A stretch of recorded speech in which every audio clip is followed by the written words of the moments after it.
Once upon a midnight dreary, while I pondered weak and weary over many a quaint and curious volume of forgotten lore, while I nodded, nearly napping, suddenly there came a tapping, as of someone gently rapping at my chamber door.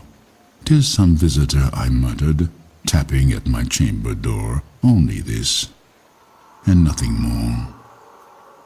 Ah, distinctly I remember, it was in the bleak December, and each separate dying ember wrought its ghost upon the floor. Eagerly I wished the morrow. Vainly had I sought to borrow from my books surcease of sorrow, sorrow for the lost Lenore, for the rare and radiant maiden whom the angels name Lenore, nameless here forevermore. And the silken, sad, uncertain rustling of each purple curtain thrilled me, filled me with fantastic terrors never felt before, so that now, to still the beating of my heart, I stood repeating, "'Tis some visitor entreating entrance at my chamber door, some late visitor entreating entrance at my chamber door. This it is, and nothing more." Presently my soul grew stronger, hesitating then no longer. "Sir," said I, "or madam, truly, your forgiveness I implore, but the fact is I was napping, and so gently you came rapping, and so faintly you came tapping, tapping at my chamber door, that I scarce was sure I heard you." Here I opened wide the door. Darkness there, and nothing more. Deep into this darkness peering, long I stood there wondering, fearing, doubting, dreaming dreams no mortal ever dared to dream before. But the silence was unbroken, and the stillness gave no token, and the only word there spoken was the whispered word, "Lenore?" This I whispered, and an echo murmured back the word, "Lenore." Merely this, and nothing more. Back into the chamber turning, all my soul within me burning, soon again I heard a tapping somewhat louder than before. "Surely," said I, "surely that is something at my window lattice. Let me see then what thereat is, and this mystery explore. Let my heart be still a moment, and this mystery explore. 'Tis the wind, and nothing more." Open here I flung the shutter, when with many a flirt and flutter in there stepped a stately raven of the saintly days of yore.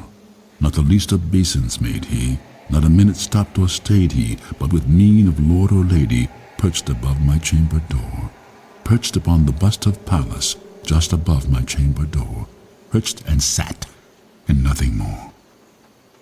Then this ebony bird beguiling my sad fancy into smiling by the grave and stern decorum of the countenance it wore.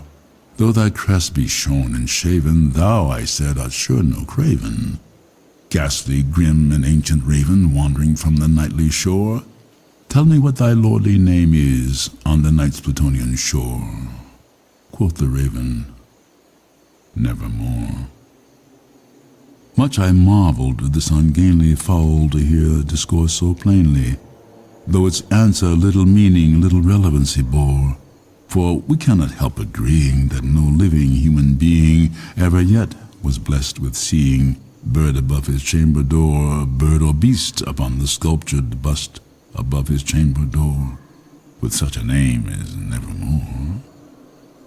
But the raven sitting lonely on the placid bust spoke only that one word, as if his soul in that one word he did outpour. Nothing further than he uttered, not a feather than he fluttered, till I scarcely more than muttered, "Other friends have flown before. On the morrow he will leave me, as my hopes have flown before." Then the bird said, "Nevermore."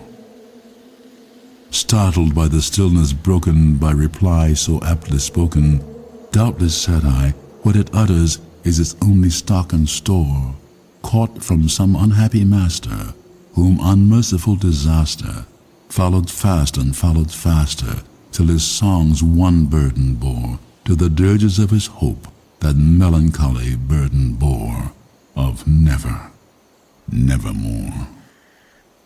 But the raven still beguiling my sad fancy into smiling, straight I wheel a cushioned seat in front of bird and bust and door.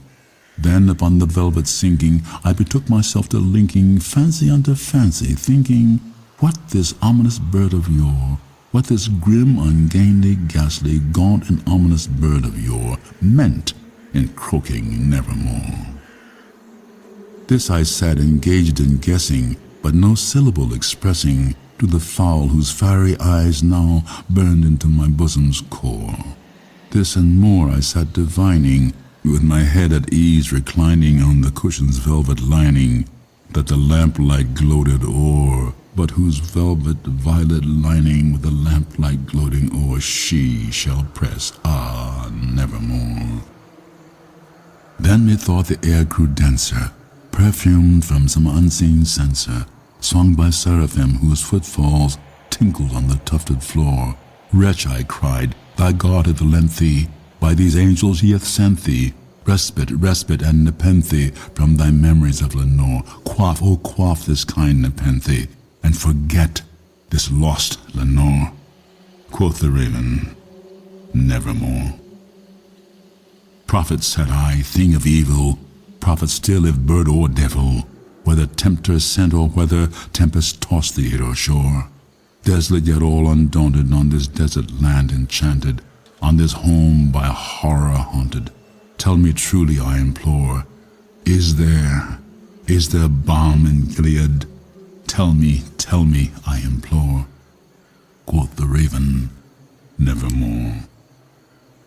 Prophet, said I, thing of evil, prophet still if bird or devil, by that heaven that bends above us, by that God we both adore, tell this soul with sorrow laden, if within the distant Aidenn it shall clasp a sainted maiden, whom the angels name Lenore, clasp a rare and radiant maiden, whom the angels name Lenore. Quoth the raven, nevermore.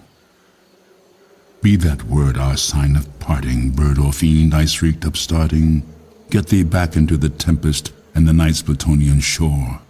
Leave no black plume as a token of that lie thy soul hath spoken. Leave my loneliness unbroken. Quit the bust above my door. Take thy beak from out my heart, and take thy form from off my door. Quoth the raven, nevermore. And the raven, never flitting, still is sitting on the pallid bust of Pallas just above my chamber door, and his eyes have all the seeming of a demon's that is dreaming, and the lamplight o'er him streaming throws his shadow on the floor, and my soul from out that shadow that lies floating on the floor shall be lifted nevermore.